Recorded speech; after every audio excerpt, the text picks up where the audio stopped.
मैं एक बार दिल्ली में कथा कर रहा था, पीतमपुरा में। हर साल होती है वहां रामलीला मैदान में। पिताजी की शालीमार बाग में होती है, अगल बगल में ही है। तो पीतमपुरा में एक बार एक न्यूज वाले इंटरव्यू लेने आए, तो उन्होंने कहा कि आज महाराज जी जब एक रावण हुआ था, कंस हुआ था, उसको मारने के लिए भगवान राम कृष्ण बनकर के आए। क्या अब आपको नहीं लगता कि अब रावण और कंसों की संख्या बहुत ज्यादा हो गई, अब भी भगवान को आना चाहिए? हमने कहा देखो भाई, एक रावण और एक कंस हो तो भगवान आवे ना। अब तो हर घर में रावण है, हर घर में कंस है, इसलिए भगवान अपने वांग्मय स्वरूप से आए हैं। भागवत क्या बोले, सबको कथा सुनाओ। तो भले ही 100 रावण बैठ के कथा सुने, तो कम से कम 10 का तो वध होगा, 10 का तो जीवन बदलेगा।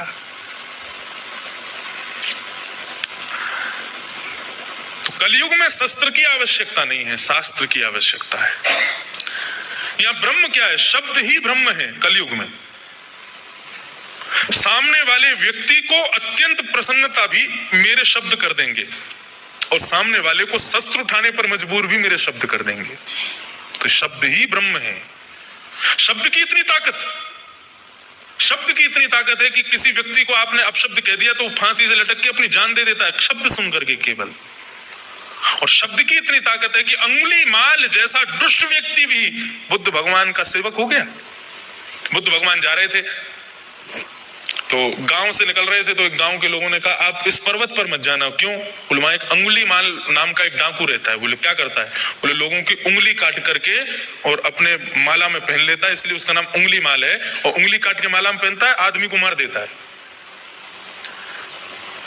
भगवान बुद्ध बोले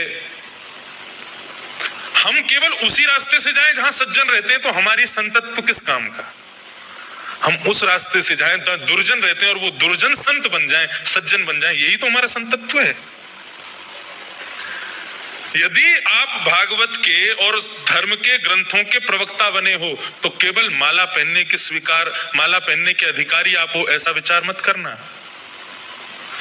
केवल सज्जनों के बीच में आपको जाना है, ऐसा विचार मत करना। बुद्ध भगवान ने यही बात प्रस्तुत की कि दुर्जनों को सज्जन बनाना है, ये हमारा कर्म होना चाहिए, ये हमारा संकल्प होना चाहिए। बोले मेरा संतत्व किस काम का यदि मैंने अंगुली माल को ठीक नहीं किया? तो निकल पड़े उसी पर्वत की ओर। अंगुली माल ने दूर से देखा, पीले वस्त्र पहना कोई आ रहा है, दूर से चिल्लाने लगा, बोले साधारण आदमियों को छोड़ता नहीं हूं, तुम संत हो। कौन गा रहा है भाई? तुम साधारण आदमी नहीं हो, संत हो, इसलिए मैं छोड़ दे रहा हूं, यहीं से वापस लौट जाओ। लेकिन बुद्ध रुके नहीं, आकर के उसके सामने खड़े हो गए। अंगुली माल क्रोध में भरा हुआ है। बोले तुम जानते हो मैं कौन हूं? बोले मैं जानता हूं, मैं अंगुली माल हूं, उंगली काट देता हूं लोगों की। मेरा बल देखना चाहते हो? तो ऊपर एक विशाल वृक्ष था, उसकी टहनी पकड़ करके उसने तोड़ दी, जो बहुत बलवान थी, वो तोड़ दी और तोड़ के रख दी। बोले देखा मेरा बल? भगवान बुद्ध मुस्कुराने लगे, बोले ये टहनी तुमने तोड़ दी? बोले हाँ। अब इसको जोड़ दो, ये जुड़ेगी नहीं। बोले मैं तेरा बल तब मानूं जब तू इसको जोड़ देगा। बोले मैं नहीं जोड़ सकता। तो फिर क्या बात का बलवान है तू? तोड़ने का, जब तुझे जोड़ना ही नहीं आता तो फिर तोड़ने का अधिकार तेरे पास कहां से आया? ये इतनी उंगलियों की माला तूने गले में पहन रखी है, यदि इन उंगली वालों को तूने खुद से जोड़ा होता, प्रेम करके जोड़ा होता, तो आज अकेला इस पर्वत पर नहीं, एक गांव तेरे साथ रहता। बस इतना कह करके बुद्ध भगवान पीछे मुड़ के चल दिए। अंगुली माल उनका सेवक बन गया, दास बन गया। किसके प्रभाव से? केवल वाणी के प्रभाव से। तो कलिकाल में ये वाणी शब्द ही ब्रह्म है, इसलिए शब्दों को बहुत साध करके बोलना चाहिए। मैं ऐसा मानता हूं, मैंने कई लोगों का शुरू भी करवा दिया, अन्न का व्रत करना आज की डेट में जरूरी नहीं है। लोग व्रत करते हैं, अन्न नहीं खाते। अन्न ना खाने से क्या होता है? आपकी आयु बढ़ती है। हम इस पृथ्वी पर आते हैं तो हमारे नाम के अन्न रख दिए जाते हैं, इतने अन्न जिस दिन खा लेगा उस दिन इसकी मृत्यु हो जाएगी। हम लोग एक दिन व्रत करते हैं, अन्न नहीं खाते, तो हमारी आयु एक दिन की बढ़ जाती है। एक दिन केवल फली खा करके रहे, अन्न नहीं खाया, तो फिर ब्रह्मा जी बोलते हैं, बोले चित्रगुप्त हाँ, बोले आज इंद्रेश ने अन्न नहीं खाया? बोले नहीं खाया। बोले ठीक है, 1 दिन की आयु बढ़ा दो इसकी। करवा चौथ वाले दिन माताएं भोजन नहीं करती, तो चित्रगुप्त से कहते हैं ब्रह्मा जी, आज इतनी सारी माताएं भोजन नहीं कर रही हैं, उम्र बढ़ा दो। बोले नहीं, अभी पानी पियेंगी पति को देख के, सारी उम्र उसको दे देंगी अपनी। पति को देख के जैसे पानी पीते हैं, ब्रह्मा कहते हैं इनके सबके पति की 1-1 दिन की आयु बढ़ा दो। 1 ही दिन की आयु मिलती है बस करवा चौथ के व्रत से, कोई 100 साल का नहीं हो जाता पति। तो व्रत का तात्पर्य क्या है? व्रत का तात्पर्य शास्त्रानुसार यही है कि मानव की 1 दिन की आयु बढ़ जाती है। जितने दिन का व्रत किया उतने दिन की आयु। आयु बढ़ाने के लिए बैठे हम यहाँ पे नहीं। व्रत प्रत्येक इंद्रिय का होना चाहिए, केवल जिह्वा का व्रत क्यों? अगली एकादशी आवे या जब भी आप व्रत करते हो तो 1 दिन का व्रत रखो, मौन व्रत, कुछ बोलेंगे नहीं, अपने शब्दों को बचाएंगे। 1 दिन का व्रत रखो, नेत्रों का व्रत। कैसा व्रत? बोले आज केवल भगवदीय वस्तुओं का दर्शन करेंगे, साधारण संसारिक वस्तु देखनी ही नहीं है, ये नेत्रों का व्रत। आज कानों का व्रत। क्या? आज केवल सुबह से शाम तक राग ही सुनेंगे, कथा ही सुनेंगे, भगवत कीर्तन ही सुनेंगे। 1 दिन व्रत रखो। कैसा व्रत? बोले कीर्तन व्रत, पूरे दिन कीर्तन करेंगे, गाते ही रहेंगे आज। ऐसे व्रत होने चाहिए। अन्न का व्रत अपनी जगह श्रेष्ठ है, वो सिंपल है, क्योंकि फिर अन्न नहीं खा रहे, फिर उसके बाद खा क्या रहे? कुट्टू की पकौड़ी, कुट्टू की कचौड़ी, कुट्टू की सब्जी, कुट्टू का जे, आलू की सब्जी। 56 भोग तो उसी दिन बनते हैं जिस दिन अन्न का व्रत होता है। अन्न का व्रत एकादशी वाले दिन क्यों रखते हैं? एकादशी का व्रत क्यों रखते हैं पता है आपको? एकादशी के दिन अन्न में पाप का निवास होता है। एक तो ये बात। दूसरी बात क्या है? वो जितने भी वैष्णव जन हैं, जितने भी भक्त वृंद हैं, ये मेरा मानना है, शास्त्राज्ञा नहीं है, मेरा मानना ऐसा है, जितने भी वैष्णव जन हैं इनके पति कौन है? हम सबके पति कौन है? हमारे पति हैं, राधा रमन लाल श्री ठाकुर जी हमारे पति हैं। तो हम एकादशी वाले दिन व्रत करते हैं, अन्न नहीं खाते, और अन्न नहीं खा करके कोई उसका पुण्य रख लेते हैं तो वो वैष्णव नहीं है। एकादशी वाले दिन अन्न ना खा करके हमने अपनी 1 दिन की आयु बचा ली, अन्न ना खाने से 1 दिन की आयु बच गई, तो ठाकुर जी को हम वो आयु प्रदान कर देते हैं। ये है एकादशी का भाव, कि हम ठाकुर जी आपको कुछ नहीं दे सकते, सबसे ज्यादा मूल्यवान होती है आयु, दिन हमारा, हमारी उम्र सबसे ज्यादा मूल्यवान है। हम एकादशी का व्रत रख के वो उम्र आपको दे रहे हैं, ये होता है एकादशी का भाव। तो व्रत किसका रखो? प्रत्येक इंद्रिय का रखो। ये 10 इंद्रियां मैंने गिनवाई हैं आज, इन इंद्रियों का व्रत रखो। हर व्रत पर 1 इंद्रिय का व्रत रखो तो श्रेष्ठता है। और ये व्रत नहीं बनेगा, फिर तप बन जाएगा।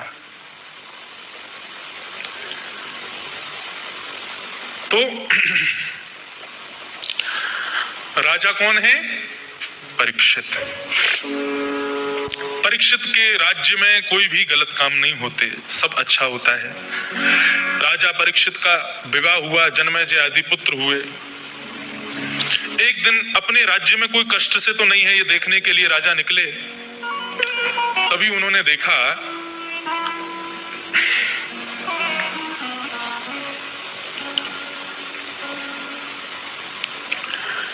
एक बैल वृषभ अपने, जिसके 3 पैर कटे हुए हैं, वो अपने 1 पैर से खड़ा है, और 1 पैर से खड़ा वो बैल, उसके 1 पैर को भी एक काला काला व्यक्ति काट रहा है। सामने एक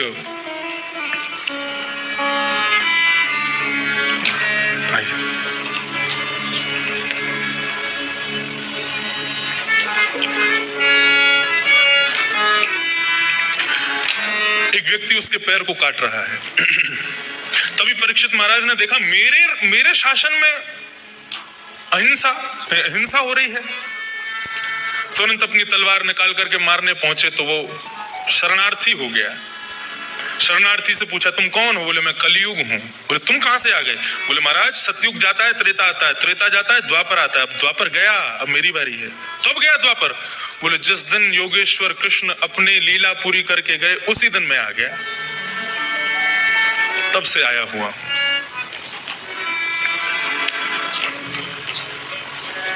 यहाँ वृषभ और परीक्षित का भी संवाद है, दुखों के बारे में बताया गया।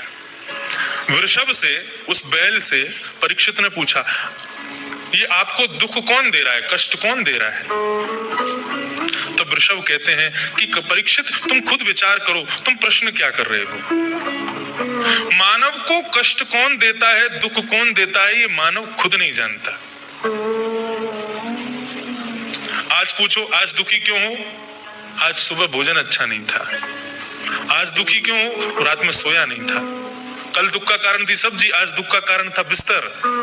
कल दुखी क्यों है? बोले आज पत्नी से लड़ाई होगी, पत्नी दुख का कारण। परसों किस लिए दुखी हो? बच्चे नहीं। का कारण क्या है? बोले दूध नहीं मिला रात में पीने को। कितनी छोटी छोटी चीजों पे हम दुखी हो जाते हैं। हमारे दुख का कारण क्या है ये हम स्वयं नहीं जानते। 4 प्रकार के दुख होते हैं: कर्म, काल, स्वभाव और ईर्ष्या। ये 4 दुख के कारण है।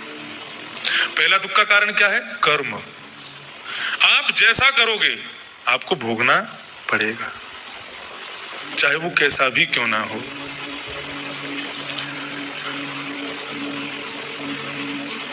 कर्म ऐसी वस्तु है जिसने भगवान के पिताजी को भी नहीं छोड़ा। दशरथ जी ने बेचारे बिना दृष्टि वाले माता पिता के चरण अनुरागी पुत्र का वध कर दिया, तो उनके माता पिता ने कह दिया, बोले कि आज जिस प्रकार अपने पुत्र के विरह में हम तड़प रहे हैं ना, एक दिन दशरथ तुम भी तड़पोगे। कर्म तो लौट करके आएगा। तो भगवान का पिताजी है, कर्म ये नहीं देखता कि दशरथ भगवान के पिताजी है, इनके पास मुझे नहीं जाना है। कर्म वहां भी जाएगा। तो पहला दुख का कारण क्या है? कर्म। दूसरा दुख का कारण काल, समय। कई बार हमारी परीक्षा के रूप में संकट आता है जीवन में। हमने कुछ गलत नहीं किया, कुछ भी गलत नहीं हुआ, सब कुछ बढ़िया चल रहा है, फिर भी जीवन में कष्ट आता है। किसकी वजह से? काल की वजह से, समय खराब। और तीसरा दुख का कारण स्वभाव। कई लोग ऐसे होते हैं, उनके जीवन में कर्म भी बुरे नहीं है, काल भी सही चल रहा है, बढ़िया सब भगवान की कृपा है, लेकिन फिर भी दुखी है। क्यों दुखी है? दुख का कारण कुछ नहीं पता। भाई क्यों दुखी हो? नहीं दुखी नहीं हूं, मेरा मुंह ही ऐसा है। रो क्यों रहे? बोले रो नहीं रहा हूं, मेरा चेहरा ही ऐसा है। कई लोग ऐसे होते हैं। एक पार्क में एक व्यक्ति घूम रहा था अपने 2 बच्चों को लेके, तो सामने से एक व्यक्ति आया, उसने बच्चे देखे बड़े सुंदर हैं, तो उसने कहा भैया ये दोनों बच्चे तुम्हारे हैं? बोले 3 होते तो क्या कर लेता? नहीं 3 होते तो तू क्या कर लेता? हाँ है दोनों मेरे। अरे भाई पूछा ही तो है, क्यों इतना गुस्सा कर रहे हो? कई लोग होते हैं स्वभाव, उनके दिमाग में गुस्सा ही भरा रहता है, कुछ भी पूछने जाओ, कुछ भी बात करो, फिर भी दुखी है। अच्छा एक बात बताएं, कर्म से जो दुखी हैं वो एक दिन सुखी हो जाएंगे। जब कर्म जो किया है वो भोग लेंगे तो एक दिन सुख आ जाएगा। काल से जो दुखी है वो भी एक दिन सुखी हो जाएंगे। लेकिन स्वभाव से जो दुखी है उसको कोई सुखी नहीं कर सकता, वो दुखी ही रहेगा। और चौथा दुख का कारण क्या है? दूसरे का सुख। वो क्यों सुखी है? अब भगीरथ जी हमको सितार सिखाते हैं, बहुत समय से सिखाते हैं। वो बात अलग है, हम समय देते नहीं है, लेकिन जब ये सितार बजाते हैं तो हमको लगता है इनके हाथ मुझे मिल जाएं, मैं भी बजाऊं। एक दिन मैं कह रहा मैंने आपके हाथ काट के मैं अपने लगा लूं तो मैं भी बजाया करूंगा। तो दूसरे का सुख का दुख, ये चौथा दुख का कारण। यही 4 दुख होते हैं, इसके अलावा कोई दुख नहीं होता। कर्म, काल, स्वभाव और ईर्ष्या, दूसरे का सुख। इन चारों के दुख से कोई बच नहीं सकता। लेकिन गोस्वामी तुलसीदास जी महाराज कहते हैं, दीन कहे धनवान सुखी, धनवान कहे सुख राजा को भारी, राजा कहे महाराजा सुखी, महाराजा कहे सुख इंद्र को भारी। पर इंद्र कहे चतुरानन को सुख, और ब्रह्म कहे सुख विष्णु को भारी। पर तुलसीदास विचार कहे,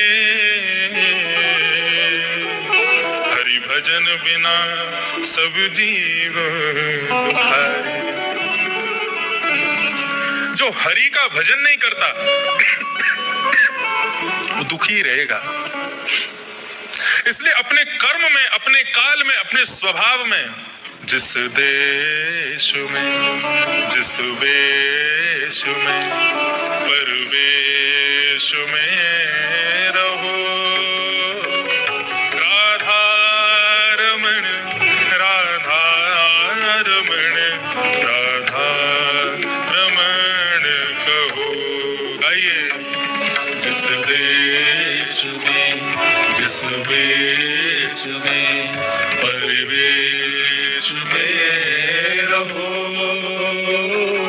राधा रमण, राधा रमण, राधा रमण कहो। जिस देश में, जिस वेश में, परिवेश में रहो,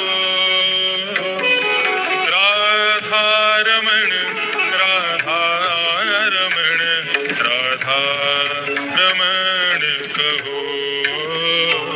जिस देश में, जिस वेश में, परिवेश में रहो, राधा रमण, राधा रमण, राधा रमण कहो।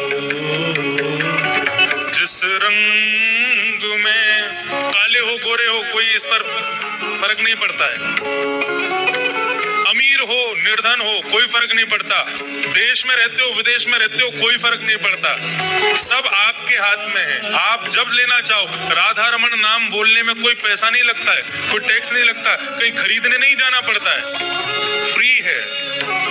जिस रंग में, जिस ढंग में, जिस संग में रहो, जिस रंग में, जिस ढंग में, जिस संग में रहो। कल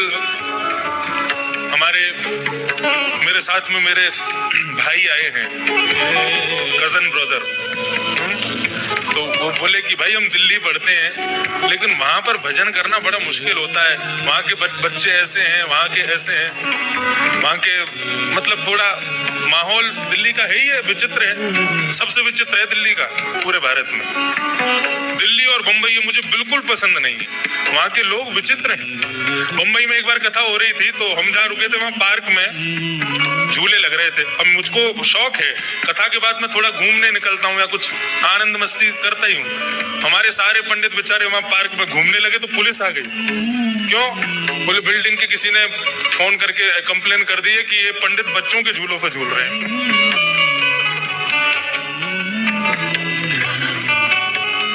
विपरीत परिस्थिति जब आती है ना, तब भजन की पराकाष्ठा पता चलती है कि आपकी भजन की पराकाष्ठा कैसी है।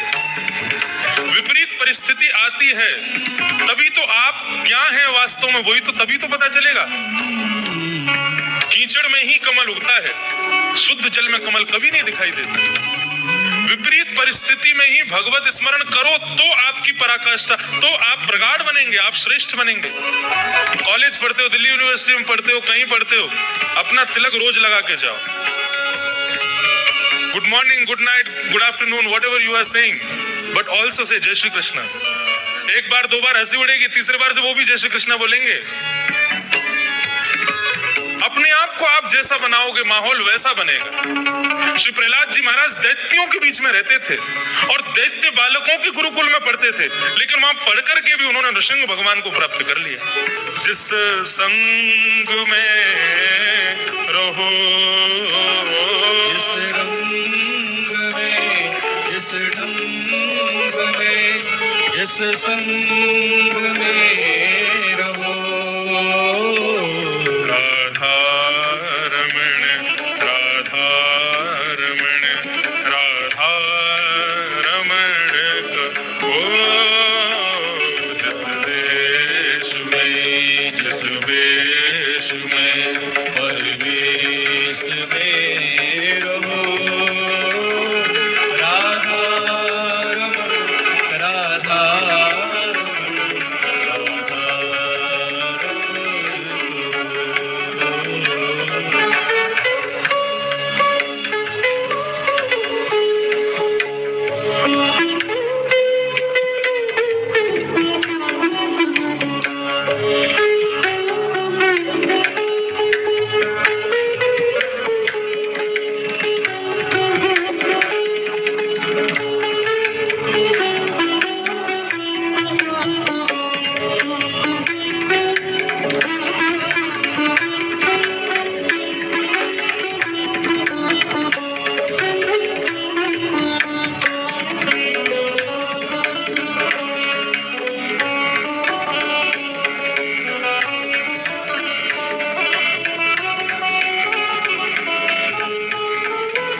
भोग में, जिस योग में रहो, जिस रोग में, जिस भोग में, जिस योग में रहो, जिस हाल में, जिस काल में, जिस चाल में रहो, जिस हाल में, जिस काल में, जिस चाल में रहो। राधा रमण, राधा रमण, राधा रमण कहो। जिस देश में, जिस देश में, हर देश में रहो। राधा रमण, राधा रमण, राधा रमण। हे राधा रमण, राधा रमण, राधा रमण कहो। ओ राधा रमण, राधा रमण, राधा रमण कहो। हे राधा रमण, राधा रमण, राधा रमण कहो। राधा रमण कहो, राधा रमण कहो।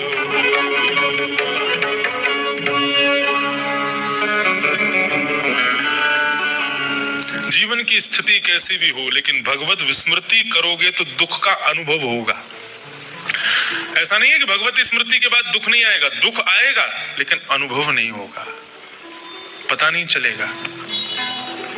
और वही तो चाहिए, दुख ना आवे ऐसा तो नहीं होगा, कभी नहीं हो सकता। आप कितने भी करोड़पति बन जाना, दुबई में घर बना लेना, अमेरिका में लंच करने जाना, कनाडा में ब्रेकफास्ट करना, लंदन में डिनर करना, कुछ भी कर लो, चार्टर प्लेन में घूमो, लेकिन सुख तो मिल जाएगा, लेकिन दुख तब भी नहीं आएंगे ऐसा मत सोचना। इस संसार का नाम क्या है? दुखालय। क्या नाम है? भागवत में पृथ्वी को कहा गया दुखालय। जहां पर कॉलेज में हम लोग पुस्तक पढ़ने जाते हैं उसको क्या बोलते हैं? पुस्तक का संग्रह जहां होता है उसको कहते हैं पुस्तकालय। जहां पर विद्या प्राप्त करते हैं उसको, जहां पर भोजन बनता है उसको, जहां पर कार्य करते हैं उसको, और जहां पर दुख मिले उसको। तो संसार क्या है? अब पुस्तकालय में भोजन मिलता है, भोजनालय में नॉवेल्स पढ़ी हुई मिलती हैं, कार्यालय में कोई हलवाई बैठते हैं क्या? नहीं। तो फिर दुखालय में सुख कहां मिलेगा? नहीं मिलेगा। इस संसार में सुख नहीं है। सुख केवल हम लोग क्रिएट करते हैं, सुख होता नहीं है, हम जानबूझ के अपनी व्यवस्था अनुसार उसको बनाते हैं ताकि हम उसमें खुश हो जाएं। नहीं तो देखो तो सब दुख ही दुख है। लेकिन हरि का भजन जो करते हैं, भगवत स्मरण जो करते हैं, उनको ना दुख का अनुभव होता है ना सुख का अनुभव होता है। वे सदैव आनंद में रहते हैं, सदैव प्रसन्न रहते हैं। इसलिए प्रत्येक स्थिति आप कुछ भी करो, लेकिन भगवत स्मृति सर्व विपद विमोक्षणम। हरि स्मृति सर्व विपद विमोक्षणम। सारी विपत्तियों को दूर करती है भगवान की स्मृति। तो परीक्षित जी महाराज कलयुग के पास गए, कलयुग से जाके कहा मेरे राज्य को छोड़ के जाओ, चलो यहाँ से। बोले मैं नहीं जा सकता, मेरे को आना पड़ेगा। तो बोले एक काम करे, तुम कुछ स्थान दे दो, उनमें मैं रह लूंगा। तो बंधुओं बहुत सावधानी से सुनिएगा, केवल इन्हीं स्थानों में कलयुग है, बाकी के स्थानों में कलयुग नहीं है। तो भूल करके भी इन स्थानों पर मत जाना। सुन लीजिए, 5 स्थान प्रदान किए। द्यूतम पानम स्त्रियः सूना, यत्रा धर्म कर्मश्चतुर्विध पुनश्च याचमानाय जात रूप मदात् प्रभु। 5 स्थान दिए हैं। मानव को कभी भी इन 5 स्थानों पर नहीं जाना चाहिए। अगर वो जाते हैं तो वो कलयुग के ग्रास बन चुके हैं, और यदि वे जाते हैं तो उनके पास में अपॉर्चुनिटी है कि वो नरक जरूर जाएंगे। 5 स्थान। केवल विचार करो, संसार में कितनी सारी वस्तु हैं, लेकिन कलयुग केवल 5 जगह पर है। इसके अलावा पूज्य श्री मलुकपीठ वाले महाराज जी अपनी कथा में कहते हैं कि 5 स्थानों के अलावा जो भी स्थान है वो सतयुग, त्रेता या द्वापर है, वो कलयुग है ही नहीं। 5 स्थान कौन कौन से? पहला द्यूतम, जुआ। जुआ केवल वो ताश खेलते हैं और कसिनो में जाकर के खेलते हैं, उसको केवल वही जुआ नहीं है। धन का विक्रय किसी भी असद स्थान पर किया जा रहा है तो वो भी द्यूतम है, वो भी जुआ है। लेकिन फिर भी चलो मुख्य रूप से आप एक ही जगह को समझ लो। क्या? बोले जुआ में कलयुग का निवास है, द्यूतम। दूसरा स्थान पानम, मदिरा पान में कलयुग का निवास है। अब केवल मदिरा पान में कलयुग का निवास नहीं है, जीव के लिए जो वस्तु नहीं बनी है वो जीव पर धारण करना, वो सब पानम में आता है। उसमें भक्ष भी आता है। निर्दोष जानवरों को मार के खा जाते हैं, वो लोग भी पापी हैं। द्यूतम पानम में ऐसे जो खाते हैं वो भी पापी हैं, जो पीते हैं वो भी पापी हैं, सब पापी हैं जो जिह्वा पर असद वस्तु को धारण करते हैं। तो द्यूतम पानम स्त्रिय, यानी कि पर स्त्री का संग करना, ये भी कलयुग का निवास है। ब्याह होते हुए भी पर स्त्री के प्रति भाव रखना, ये कलयुग का निवास है। चौथा स्थान बताया सूना, यानी कि हिंसा, लड़ाई झगड़ा, गाली गलौज। जो बात बात पर गाली देते हैं ना, वो लोग भी सूना वाली कैटेगरी में आते हैं। साधारण बोलते हैं उसमें भी मुख से गाली निकलती है उनके, वो भी। आपको पता है जब कोई व्यक्ति गाली देता है तो उसके मुख से निकलने वाले शब्द जब वो असद होकर के निकलते हैं तो असद होकर के भगवान के पास जाते हैं। भगवान कहते हैं तुम गंदे होके आए हो, मतमेले होके आए हो, मेरे पास मत आना। तो वो जाकर के नाम बता देते हैं किसने मतमेला किया, उसने किया, वो गाली दे रहा था। तो भगवान कहते हैं उसने गाली दी तो उसको पाप पड़ेगा। तो शब्द का असद प्रयोग करने वाले भी सूना वाली कैटेगरी में आते हैं, हिंसा। तो पहला जुआ, दूसरा पानम, तीसरा पराई स्त्री संग, तीसरा हिंसा, और पांचवा अनीति से कमाया गया धन, बिना परिश्रम के कमाया गया धन। इसमें भी कलयुग है। जुए में कलयुग का निवास क्यों है? धन कौन है? धन लक्ष्मी है, वो भगवान की पत्नी है। किसी की पत्नी को दांव पर लगा दोगे तो उसका पति छोड़ देगा तुमको? नहीं छोड़ेगा। जुआ खेलने वाले को भगवान नारायण रुष्ट हो जाते हैं, तुमने मेरी पत्नी को दांव पे लगा दिया। नहीं, इसलिए जुआ नहीं खेलना चाहिए।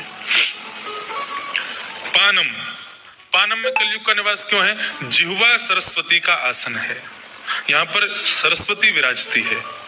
तो इस जिह्वा पर सरस्वती बैठी है, तो वही वस्तु प्रस्तुत करनी चाहिए जीव को जो आप सरस्वती को खिला सकते हैं या सरस्वती को दे सकते हैं। या फिर एक बात समझो, ये देह देवालय है, देह मंदिर है, या हृदय में भगवान विराजते हैं। मैंने एक भाव बनाया था, एक आध बार गाया कथा में।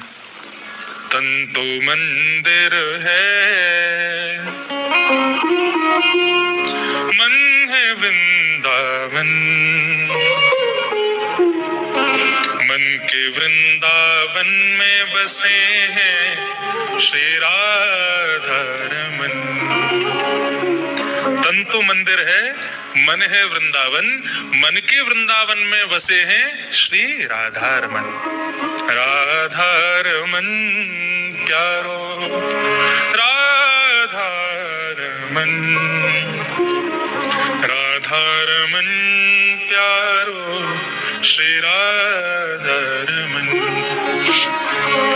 कामना को छोड़ तू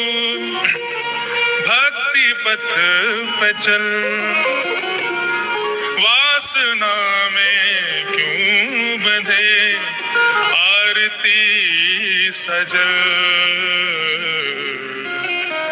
काम नाम रे नहीं तन का हो निधन, मन के वृंदावन में बसे हैं श्री राधा रमन।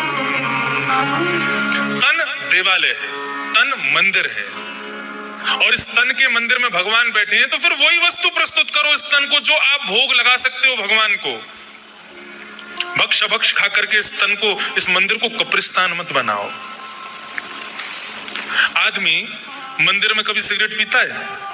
मंदिर में जाके कभी सिगरेट नहीं पीता, मंदिर में कभी तंबाकू नहीं खाता, मंदिर में कभी भक्ष भक्ष नहीं खाता। क्यों नहीं खाता?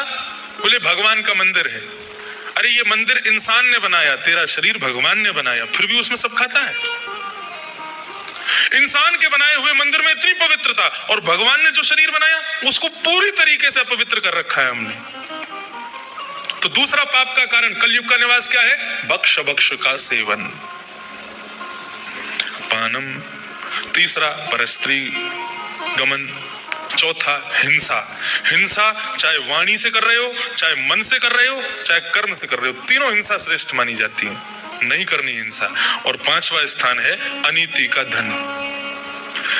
मेहनत की रूखी रोटी खा लीजिए, लेकिन अनीति के धन का जल भी मत पीजिए। भगवान द्वारिकाधीश कृष्ण की नगरी स्वर्ण की है। मेहनत किसने की? भगवान ने। परिश्रम किया भगवान ने, उनके बच्चों को फ्री में मिल गई, मुफ्त में मिल गई द्वारिका नगरी। सर्वनाश कर दिया द्वारिका का भगवान के ही पुत्रों ने। श्राप लगा भगवान के, संपूर्ण कुल को श्राप लग गया मृत्यु का। किसकी वजह से? अनीति के धन की। अनीति का धन करता क्या है? आप अनीति का धन घर लाए और उस धन से आपने अन्न बनाया, वो अन्न जैसे ही पाया आपकी बुद्धि विकृत हो जाएगी, बुद्धि की सोचने की पराकाष्ठा बदल जाएगी। एक संत थे, एक कथा सुनो फिर कथा को विराम देंगे। आज उत्सव है लाल जी का, शाम को 3:30 बजे से 4 बजे से, तो उसकी व्यवस्था भी करनी है। अनीति का धन बुद्धि विकृत कैसे करता है? एक संत एक बूढ़ी माता जी के यहाँ भोजन करने के लिए कभी कभी जाया करते थे भिक्षा लेने। बूढ़ी माता जी क्या करती थी? रुई की बत्तियां बना करके बाजार में बेचती थी, और उसके विक्रय से जो धन आता था वो सब्जी खरीदती थी, साग बनाती थी और स्वयं पाती, संत को पवाती। एक दिन संत भोजन करने के लिए आया, तो उसने प्रसाद पाए, और प्रसाद पा करके वो जैसे ही वहां से जाने लगा तो एक सामने से सुंदर स्त्री आ रही थी। उसको देख करके उसके मन में जो आज तक कभी भावना उत्पन्न नहीं हुई, वो भावना उसकी उत्पन्न हो गई, ये कितनी सुंदर है। जब वो स्त्री वहां से चली गई, तब वो एकांत में बैठ करके अपने मस्तिष्क को विचार करने लगा, मेरी मति ऐसी कैसी हो गई? जो नजरें पुजारी थी आज वो शिकारी के रूप में प्रकट हो गई। क्या हुआ? मुझसे गलती कहाँ हुई है? या मेरे आचरण में कोई गलती, मेरे ध्यान में कोई गलती, मेरे साधना में कोई गलती, या मेरे भोजन में कोई गलती? क्योंकि जैसा खाओ अन्न वैसा होवे, जैसा, तो पूरी कथा सुनो। जैसा खाओ अन्न वैसा होवे मन, जैसे होवे मन वैसे होवे विचार, जैसे होवे विचार वैसी होवे क्रिया, जैसे होवे क्रिया वैसी होवे गति। अन्न आपकी गति निर्धारित करता है। तुरंत वो माता के पास आए, माता भोजन में कुछ असद वस्तु थी क्या? बोले नहीं, आपका जैसा भोजन बनता वैसे बना। बोले मुझे अपना 3 दिन के अंदर आपने क्या क्या किया मुझे सब बताओ। बोले कल रात्रि में अपने दिए बत्तियां बेच करके घर आई हूँ, घर आकर के फिर दूसरे दिन की बत्तियां बनाने के लिए मैंने रुई से बत्तियां बनाना शुरू किया। बोले फिर क्या हुआ? तो हाँ, मेरे घर का तेल खत्म हो गया, तो दिए के प्रकाश में जो मैं बत्ती बना रही थी वो दिया बुझ गया। फिर क्या किया? बोले पड़ोस का दिया जल रहा था, उसका प्रकाश मेरे घर के आंगन में आ रहा था, तो मैं वहां बैठ करके बत्ती बनाती रही। उन्हीं बत्तियों को दूसरे दिन बेचा है, उससे जो धन आया है उससे मैंने तुमको भोजन कराया। संत दौड़े दौड़े बगल वाले घर में गए, बोले घर में कौन रहता है? तब पता चला, बोले कि एक डाकू रहता है। तो अभिप्राय क्या था? वो डाकू डकैती डाल करके घर में धन लाता है, उस धन से वो तेल लाया, तेल से उसने दिया जलाया, दिए के प्रकाश उस मैया के घर में गया, उस प्रकाश में मां ने दिया बनाया, दिया बेका, उसके धन से अन्न बना करके संत को पवाया, तो संत की बुद्धि विकृत हो गई। कहां तक बचोगे पाप से? तो अनीति का धन इतना खतरनाक होता है। इसीलिए ब्राह्मणों के लिए संध्या का विधान बनाया गया कि रोज गायत्री का स्मरण करके संध्या करो। संध्या वही कर सकता है जिसके पास जनेऊ हो, और जनेऊ का अधिकार द्विजों को है। ब्राह्मण, क्षत्रिय, वैश्य तीनों का जनेऊ होता है।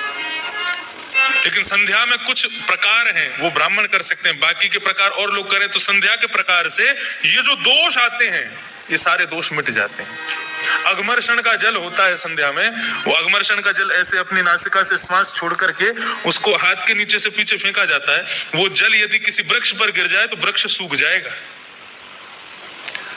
अब ये बात बताऊंगा कभी विस्तार से। तो कहने का अभिप्राय, धन मेहनत का हो, श्रम से कमाया हो, तो उससे कमाए गए धन से जो अन्न आएगा उससे बुद्धि विकृत नहीं होगी।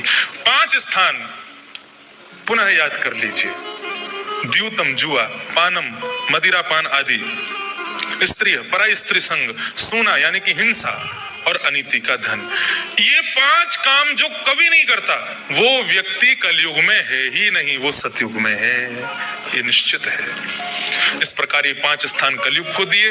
राजा परीक्षित स्वयं भटक गए, घर पर आकर के जरासंध का मुकुट अपने सिर पर धारण कर लिया। अनीति का धन जैसे ही धारण किया, मस्तिष्क में कलयुग प्रवेश कर गया, और राजा आखेट को वन में गए हिंसा करने के लिए। जिनके यहाँ हिंसा वर्जित थी वो राजा हिंसा करने गए, और वहां जाकर के एक संत के गले में मरा हुआ सर्प डाल दिया। प्यास लगी थी, संत से कहा पानी दो, संत ध्यान में बैठे थे, नहीं सुना, तो बोले अभिमानी मेरे सामने अभिमान करता है। मरा हुआ सर्प उनके गले में डाल दिया।